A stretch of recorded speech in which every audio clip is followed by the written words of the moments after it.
Today we're going to be talking about firearm sniffing pooches, kind of like this one right here.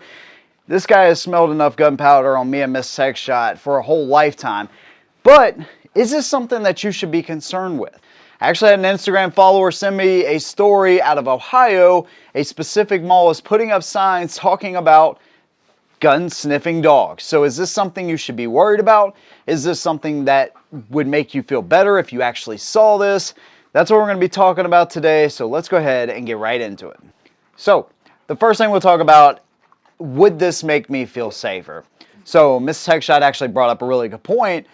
You would have to have a dog at every single entrance for this to even be close to working, right?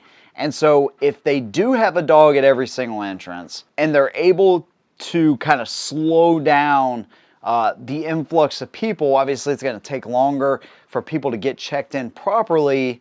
Do I think it would be safer, in theory?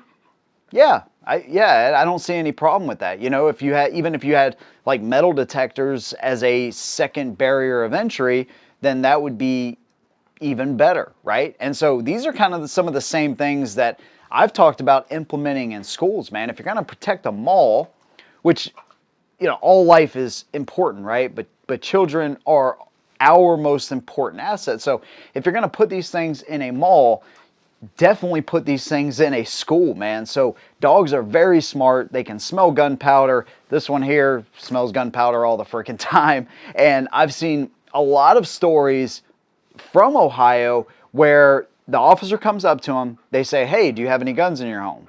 They respond, or the concealed carrier says yes. They say, "Have you cleaned those guns recently?"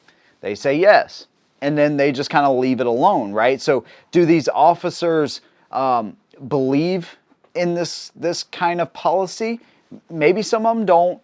Maybe a lot of them do. Would they enforce it? Would they not enforce it? Who knows? I guess you really have to kind of judge the person that is coming in, right? And some people may have a problem with that, but sometimes you have to do that in order to correctly, pinpoint somebody that could be a danger to you or others. The problem is, if you're going to use this effectively, you would then have to check each and every person that dog hits on. I don't know, you kind of run into maybe some murky territory there as well. It's like kind of a dog sniffing the outside of a car, even though you don't consent to a search. Well, in most states, from what I know, that's not against the Fourth Amendment, right? So would this be against the Fourth Amendment? Probably not. You're on private property, even though it's open to the public. Who knows?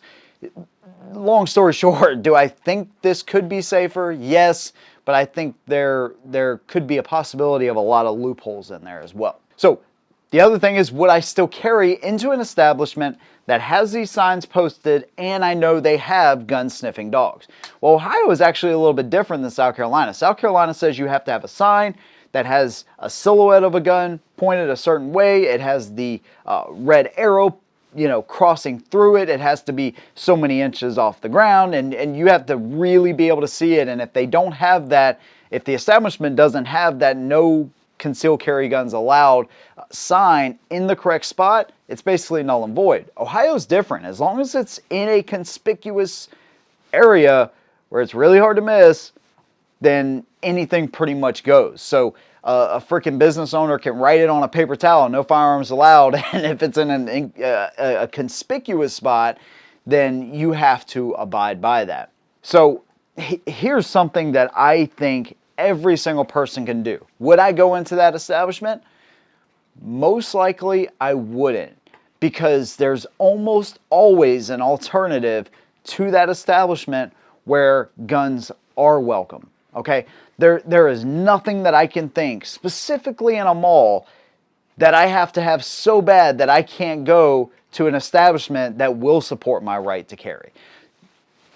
Maybe you could use that argument 20 years ago or something like that, but now you can literally order from anywhere. You can vote with your wallet every single day. So the answer is no, I wouldn't. Now, if I'm on vacation and the whole family wants to go there, Ohio, I think they can trespass you. I think it's a maybe I don't know, class 4 misdemeanor or something like that, depending on, how many times this has happened to you. Man, I really, I don't know, man. It can be tough, dude. Sometimes you have to use your best judgment. If you know that dogs aren't at every single entrance, and of course I'm talking about lawful concealed carry, then yeah, maybe. I mean, I don't always look at those signs as the law because, again, the whole point of concealed carry is to be prepared for things that you think would never happen. So that's kind of where I stand with it, and that's where I'll leave that part of it. The last thing I want to talk about, is this a good measure to keep people from carrying guns in establishments? I definitely think it is a deterrent, right, to some people. And the whole idea of this is there are some business owners that do not like the fact that you can carry a gun. But most people, I say most people, I say that very loosely. I have no idea. But, I would venture to say, let's just say half of business owners just want to protect their patrons. And unfortunately, signs don't work, right? Gun-free zones don't work. So having, dogs on let's just say the front lines of keeping people from carrying is definitely a better solution than just a sign, right? Unfortunately, we see this at schools every single year. Signs simply do not work. So yes, I think it's a better measure to keep people from carrying inside of establishment than a sign alone. Some people are straight up scared of dogs. So some people may not even choose to go into an establishment like that because they have dogs inside there. So, yes, I do think to an extent this will work. Unfortunately, if somebody wants to do harm, they're going to do it regardless, right? And so they're going to use, most likely, deadly force. And so deadly force has to be met with equal deadly force in order to protect yourself and your family. So again, I think the simple solution here, even though I think this will deter people, even though I think this is a fantastic idea for schools, having a backup of metal detectors, having, teachers conceal carry and all this kind of stuff, I say, don't even go to that establishment. Stay away from them. Go somewhere that will support your rights, because hurting businesses and voting with your wallet every day, not necessarily hurting people, but showing the business that you will take your business elsewhere because you don't want people infringing on your rights is almost always the best solution when it comes to pinpointing, should I go here to this business? Should I buy here? You can vote with your wallet every single day. You don't have to wait every 4 years or every 2 years. November rolls around, right? You don't have to. You can vote every single day and let people know that you support gun rights fully, and you will shop at other places that support those same rights. Big thanks to you guys for watching, man. If you have any more ideas, hit me up on Instagram. Hit me up on Patreon. Send me a message, right here through the members tab or whatever, man. And I love covering these topics. If you want to support us further, become a member or become a patron. Handshake. Good boy. Thank you guys for watching. See you in the next one. And as always, hold them down.